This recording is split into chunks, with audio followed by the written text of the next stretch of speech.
Hello student, welcome back to geography class. तो आज अपने जो 12th क्लास की हिंदी मीडियम की ज्योग्राफी है उसके अंदर अध्याय 20 स्टार्ट करने जा रहे हैं, परिवहन। ठीक है, तो परिवहन जो अध्याय है इसके बारे में अपने पढ़ना स्टार्ट करेंगे। तो देखिए, सबसे पहले अपने जो है परिवहन के बारे में जानना जरूरी है। परिवहन क्या है, आखिर परिवहन जो है इसे कहते किसे हैं? परिवहन परिवहन क्या है? देखिए, आपने, हमने, ठीक है, सब लोग जो है वो अपने जीवन में परिवहन करते हैं।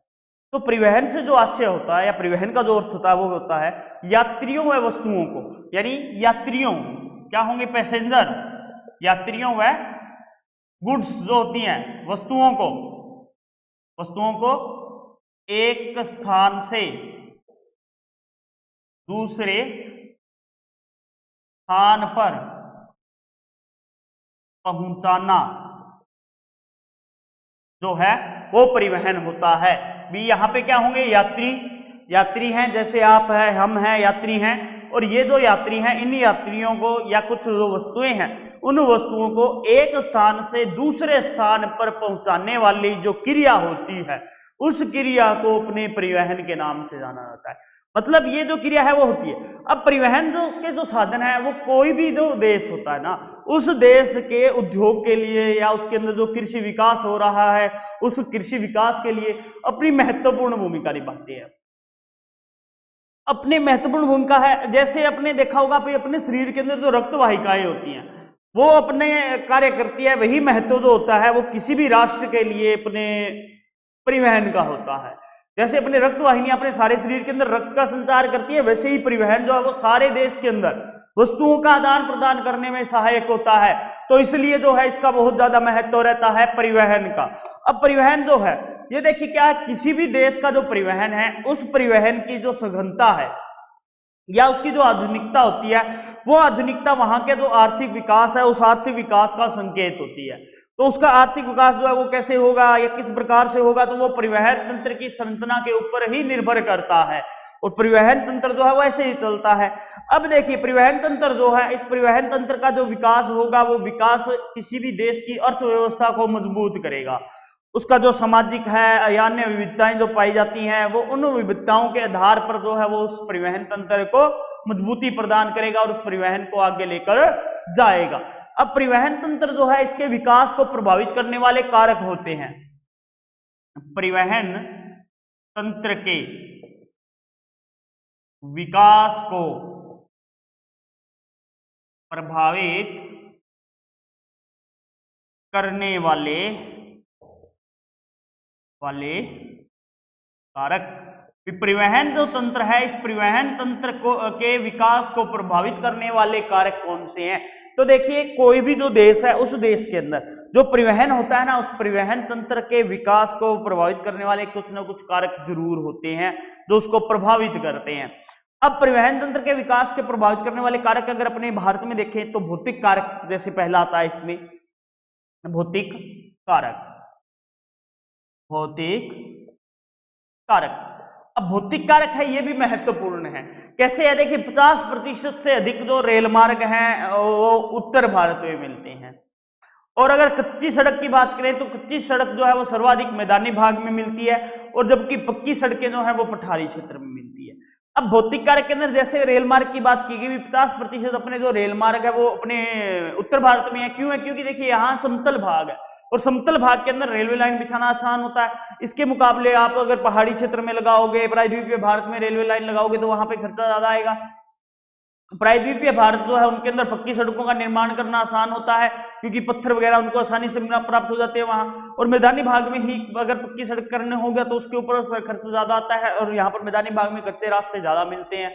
आपने भी देखा होगा आपके गांव से बहुत से कच्चे रास्ते जाते हैं, एक दूसरे गांव को मिलते रहते हैं, तो उन कच्चे रास्तों से सफर कर सकते हैं। तो इस प्रकार से जो भौतिक कारक होते हैं वो महत्वपूर्ण होते हैं। दूसरा इसमें आता है सांस्कृतिक कारक। सांस्कृतिक कारक आता है। अब सांस्कृतिक कारक की बात की जाए तो सांस्कृतिक कारक में देखिए, जो अपने देखें भाई किसी प्लेस का जो है वो सांस्कृतिक विकास कैसे हुआ। जैसे अगर भारत में बात करें तो पश्चिमी जो रेगिस्तान है, उस पश्चिमी रेगिस्तान में जनसंख्या जो है वहां कम निवास करती है, और जनसंख्या के कम निवास करने से वहां का जो सांस्कृतिक विकास है वो भी काफी कम हुआ है। इसके बाद आता है आर्थिक कारक। 3 नंबर पे आती है आर्थिक कारक। अब आर्थिक कारक जो है ये भी प्रभावित करते हैं। आर्थिक कारक जैसे खनिजों की उपलब्धता वगैरह जो है, जहां पर खनिजों की उपलब्धता अच्छी होगी वहां पर या औद्योगिक बहुलता मिलेगी, औद्योगिक बहुलता मिलेगी तो वहां पर परिवहन मार्ग जो है उनका ज्यादा विकास होगा। जहां खनिजों की उपलब्धता कम होगी वहां पर अपने औद्योगिक इकाइयां स्थापित नहीं हो पाएंगी और परिवहन का जो विकास है वहां पर वो भी कम होगा। इसके बाद अपने आते हैं सुरक्षात्मक कारक। तो सुरक्षात्मक कारकों से भी सड़कों का क्या है, निर्माण किया जाता है। सुरक्षात्मक कारक, सुरक्षात्मक कारक आते हैं। सुरक्षात्मक कारक जैसे बात करें, अपने 1962 का युद्ध देखें तो 1962 के युद्ध में देखें अपने, तो 1962 के युद्ध में भारत की जो सेना थी उसकी हार हो गई थी। हार होने का कारण क्या था भाई, सैन्य सामग्री जो थी उसे समय पे नहीं पहुंच पाई थी, क्योंकि परिवहन जो तंत्र था उस समय विकसित नहीं था, इसकी वजह से। तो अब देखिए जब कोई आक्रमण हो जाता है और हो जाता है तो परिवहन तंत्र अगर अपना मजबूत होगा तो बाहरी जो कंट्री है वो आक्रमण करने से पहले 10 बार सोचेगी। तो किसी भी क्षेत्र की जो सुरक्षा होती है उस सुरक्षा को बचाने के लिए जो है सुरक्षात्मक कारक इसमें आते हैं। इसके बाद अपने जो आता है वो आता है राजनीतिक कारक। राजनीतिक कारक आते हैं। अब राजनीतिक कारक की बात की जाए तो राजनीतिक कारक में देखिए कोई भी अपनी सरकारी नीति है, राजनीतिक इच्छा वगैरह जो है वो सारी की सारी शक्तियां, उद्देश्य जो है वो भी परिवहन जो होता है इसके परिवहन के विकास के ऊपर प्रभाव डालते हैं। तो ये थे परिवहन को प्रभावित करने वाले कारक। अब अपने देखिए विस्तार से परिवहन पढ़ते हैं तो परिवहन जो है देख इसको 3 प्रकारों में अपने विभाजित किया जाता है। 3 प्रकारों में इसको विभाजित कर सकते हैं। आपने पीछे पढ़ा है एक जो अध्याय आया था परिवहन का अपने वर्ल्ड वाले चैप्टर में, विश्व के जो भूगोल पढ़ा जिसमें अपने भौतिक जो मानव भूगोल के मूल सिद्धांत जो पढ़े उसके अंदर विश्व के अंदर अपने परिवहन वाला जो लेसन आया उसके अंदर आपने पढ़ा होगा कि कौन कौन से अपने जो है इसके प्रकार हैं। द्वारा और बता देता हूं मैं, परिवहन जो है ये 3 प्रकार का होता है, स्थल, जल एंड वायु। स्थल, जल एंड वायु।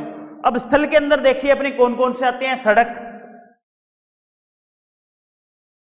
रेल, पाइपलाइन भी आ जाती है इसमें, पाइप लाइन्स इसमें आ जाती है। जल के अंदर आपने देखा होगा 2 प्रकार के होते हैं जल के अंदर, एक तो अंतस्थलीय होते हैं और एक महासागरीय होती हैं। एक कौन सा होता है, अंतस्थलीय, वह तो एक अंतस्थलीय, दूसरा होता है सागरीय या महासागरीय। ठीक है, इसके अंदर राष्ट्रीय है, अंतरराष्ट्रीय है, 2 प्रकार के होते हैं। वायु परिवहन भी 2 प्रकार के हैं, एक तो राष्ट्रीय है और दूसरा है अंतरराष्ट्रीय। तो ये भी 2 टाइप के होते हैं, राष्ट्रीय और अंतरराष्ट्रीय। तो इस प्रकार आता है अंतस्थलीय। एक तो अंतस्थलीय जो स्थल के साथ जुड़ा हुआ है, बिल्कुल अंतस्थलीय में वो आएगा जो बिल्कुल जुड़ा हुआ है और जुड़े हुए भाग के अनुसार चलता है, उसे अंतस्थलीय कहा जाता है। दूसरा वो है सागरीय, तो उसको सागरीय कहा जाएगा। सागरीय जो महासागरों से होगा। सड़क, रेल और ये जो है इनके अंदर इसको प्रवाहित किया जाता है। अब इंडिया के अंदर अपने पढ़ रहे हैं तो सड़क परिवहन के बारे में विस्तार से पढ़ेंगे भी सड़क परिवहन जो है वो क्या चीज है। सड़क परिवहन वह परिवहन जो सड़कों के माध्यम से होता है, सड़क परिवहन कहलाता है। क्या सड़क परिवहन वह क्या कहलाता है, सड़क परिवहन कहलाता है। देखिए सड़क परिवहन की अगर बात की जाए तो सड़क परिवहन की बात करें तो सड़क परिवहन के अंदर अपने इसका जो महत्व है भारत के अंदर अगर देखा जाए तो आदिकाल से ही रहा है, यानी प्राचीन काल से ही इसका बहुत ज्यादा महत्व रहा है। यहाँ परिवहन के अन्य जो साधन थे उन साधनों को अपने अन्य साधनों का आधार स्तंभ समझा जाता था, परिवहन के साधनों को। भारत में जो सड़कें हैं इन सड़कों के बारे में अपने जो मोहनजोदड़ो हड़प्पा सभ्यता है, उस मोहनजोदड़ो और हड़प्पा सभ्यता से भी अपने को भारत के अंदर पता चलता है भी भारत में जो है उस समय अपने सड़कों का निर्माण जो है वो किया जाता था और सड़कों के आधार पर अपने जो है व्यापार वगैरह जो था वो किया जाता था। इसके अलावा पक्की सड़कें जो है इसका विस्तार जो है चंद्रगुप्त मौर्य के समय भी मिलता है। भी चंद्रगुप्त मौर्य ने पाटलिपुत्र जो था उस पाटलिपुत्र को जोड़ने के लिए उत्तर पश्चिमी जो सीमांत क्षेत्र है उससे सड़क का निर्माण करवाया एंड पक्की सड़क का निर्माण करवाया था जिसमें पानी निकासी की व्यवस्था वगैरह सब उसने की थी। इसके बाद अगर बात की जाए तो ईसा से लगभग अपनी बात आती है 400 से 300 ईस्वी पूर्व, 400 से 300 ईस्वी पूर्व की बात आती है। तो उस समय अपने भारत के अंदर जो थे दो मार्गों के जिक्र आता है, अभी दो प्रकार के मार्ग जो थे वो थे अपने, जो एक तो पाटलिपुत्र का था और दूसरा जो है वो काबुल से सिंध तक जाता था। ये दो प्रकार के मार्ग जो थे इनका पता चलता है। और इसके बाद शेर शाह सूरी जो थे उन्होंने ढाका से वाराणसी तक, ढाका से लेके जो बांग्लादेश का ढाका है वहां से लेके वाराणसी तक इन्होंने एक जो रोड है उसका निर्माण करवाया। ये रोड जो थी वो अपने वाराणसी, आगरा, दिल्ली होते हुए जो लाहौर है वहां से सिंधु जो नदी का प्रवाह तंत्र है वहां तक ये नदी जो था जाता था। इसी प्रकार ब्रिटिश भारत जो ब्रिटिश जो आए, ब्रिटिशों ने भी भारत में सड़क मार्ग वगैरह जो है उनके निर्माण पर काफी वर्क किया। क्यों किया?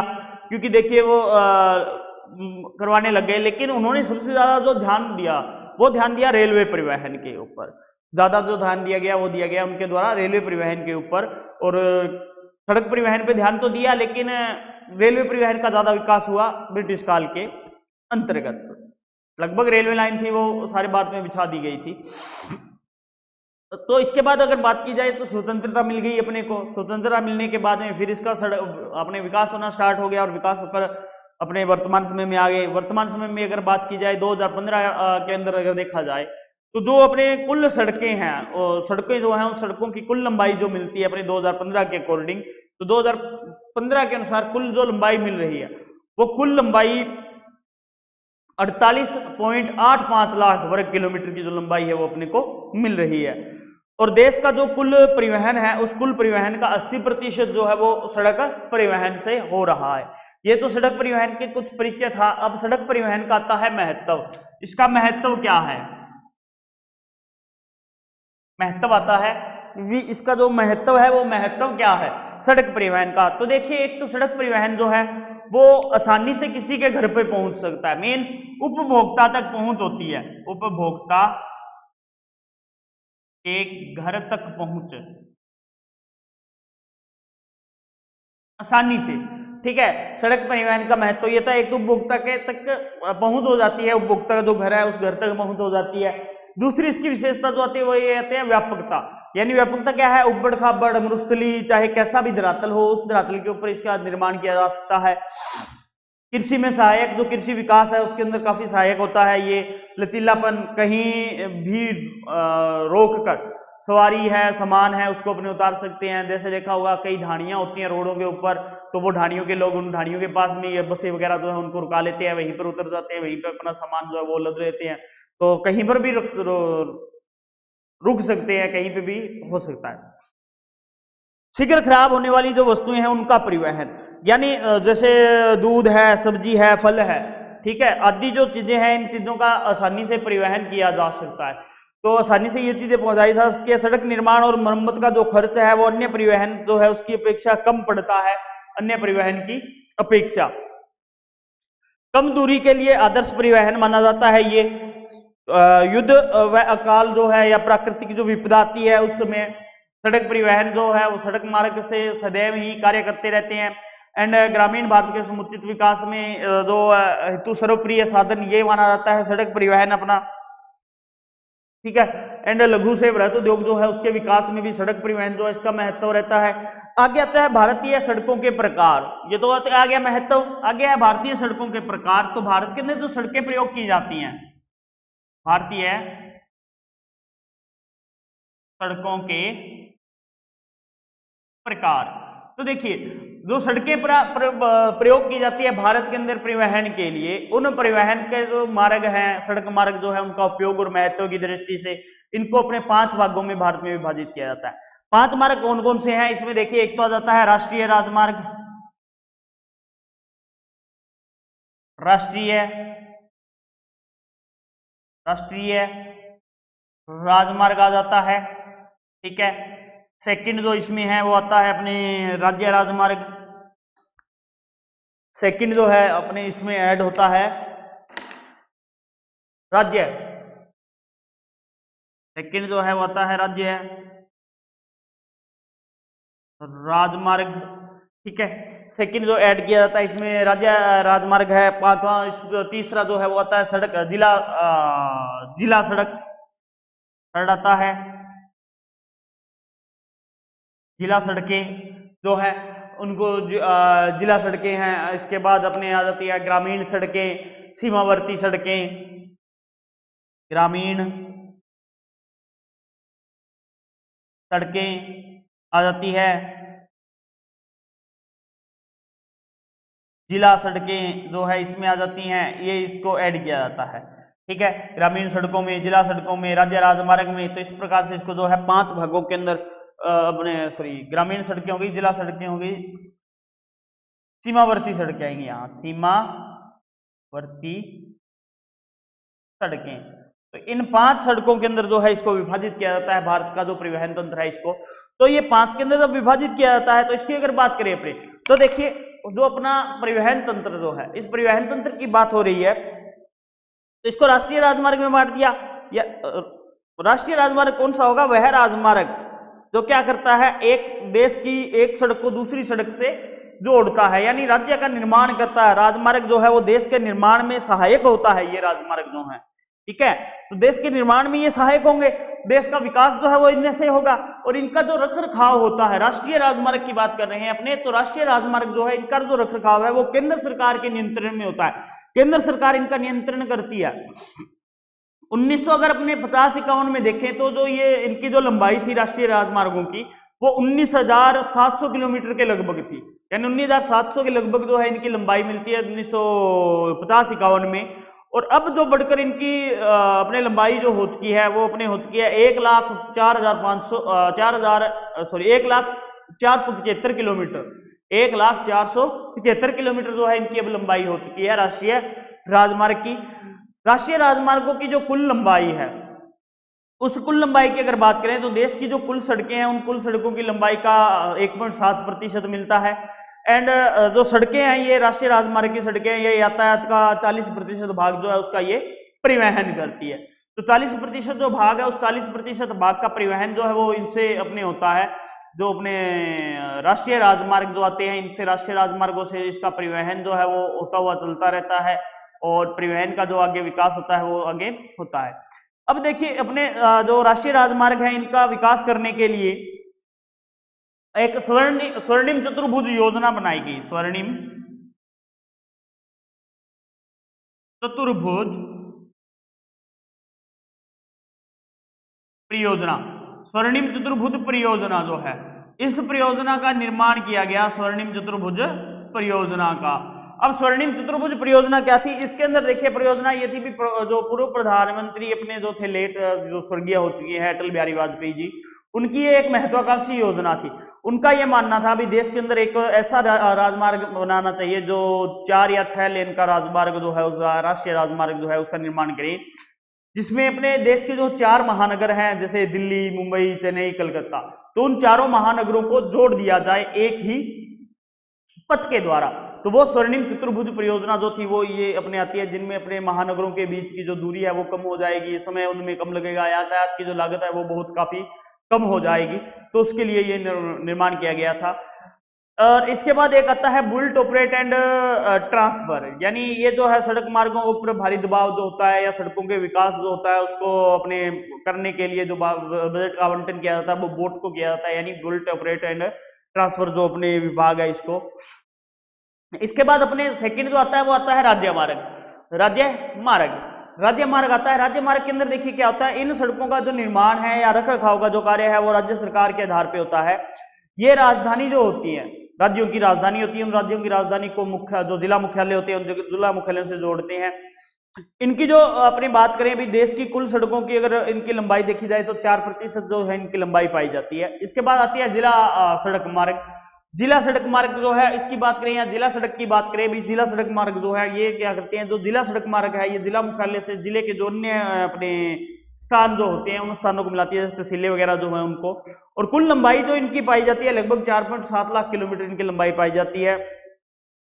और देश की कुल जो सड़क है उस कुल सड़क का 14% जो है वो जिला सड़कों के अंतर्गत आता है। इसके बाद आती है ग्रामीण सड़कें। ग्रामीण क्षेत्रों को जोड़ने के लिए, यानी ग्रामीण क्षेत्र जो है उनको शहरों, कस्बों और जो ग्रामीण सड़क मार्ग जो है उन सड़क मार्गों से जोड़ने के लिए जो है ये ग्रामीण सड़कें बनाई जाती है। और भारत की सड़क का लगभग 80% भाग जो है वो इसके अंतर्गत आता है।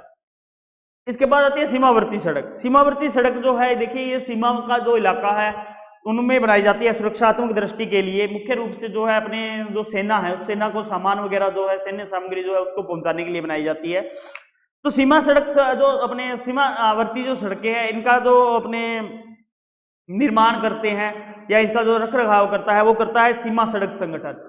सीमा सड़क संगठन जो है इसका अपने स्थापना 1960 के अंदर की गई थी भारत में, और इसका मेन उद्देश्य वो इसलिए था कि ये जो है अपनी सड़कों का निर्माण जो है उसका बढ़ावा मिल सके जो अपने सीमा क्षेत्र है उनके ऊपर, और वहां पर अपनी जो सड़कें हैं उनका निर्माण हो सके। तो इसलिए जो है इसका अपने विकास किया गया और इसका जो निर्माण है वो किया गया। तो भारत के अंदर जो सड़क मार्ग जो है सड़क परिवहन इसके बारे में कंप्लीट होता है। इसके बाद नेक्स्ट जो अपने रेल परिवहन वायु परिवहन जो बचता है वो नेक्स्ट क्लास के अंदर करेंगे। आज के लिए इतना ही, धन्यवाद।